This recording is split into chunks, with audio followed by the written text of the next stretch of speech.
I'm changing the rear end fluid in my 1983 300 SD, and I decided I wanted to try our new transfer case pressure pump to see if it had the horsepower to put rear end fluid up into this differential. We've pulled the plugs and drained all the old fluid out. It actually doesn't look too bad, but anytime I work on one of these rear ends, I always replace the drain plug with a magnetic drain plug. Let me show it to you right here. Since there's no filter in the rear end, I believe that using a very strong magnetic drain plug is one of the best things you can do to prolong the life of your ring and pinion and bearings inside that housing.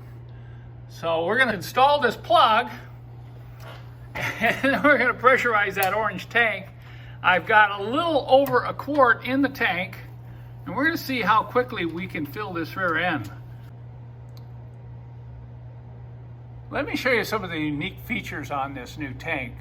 Number one, it has a valve that you can push down to open it up, and then when you release the valve, it closes it off. So this is a way to stop the fluid flowing through this clear tubing. The clear tubing is installed to allow you to see how well the fluid is flowing. The other unique feature is it has a pressure relief valve on the tank.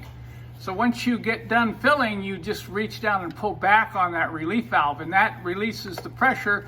You do not have to loosen the cap to release the pressure and have a fluid drip down the sides of the tank.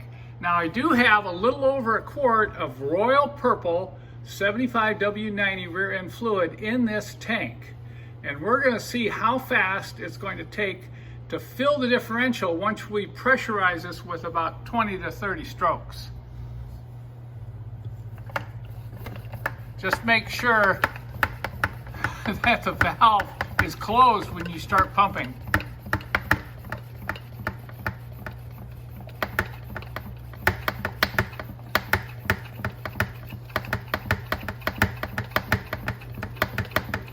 You want to pump until you start to feel a little bit of back pressure. You're not going to feel a lot of back pressure, but once you feel a little bit of back pressure, you can take the end of the hose. There's a grommet on there that'll help keep it locked into that hole in the top of the differential. Now you can push the trigger down and actually lock it. Okay, it's definitely Royal Purple, isn't it? When you're down about 50% of the level, you want to pump it a few more times to build pressure back up. It's been just under 5 minutes and we're approaching the bottom of the tank. Now that's when you want to start looking at the fill hole. Let this tank run until it just starts dripping out of that fill hole. You'll know when the tank is empty because you'll start getting a lot of noise from air. I'm going to go ahead and have Ryan put his finger up in there and see how close we are to the top. So this is what you call a precise fill. The level of the fluid in the rear differential is right at the top and just a little teeny trickle coming out. And that's the advantage of using a pressure tank, that you can measure the exact amount of fluid that you're going to be putting into the rear end. Now, this tank, like I say, isn't high speed. It probably took about 5 minutes to put a little over a quart of fluid into this rear end. But I tell you, it's pretty easy and pretty clean with no spills whatsoever.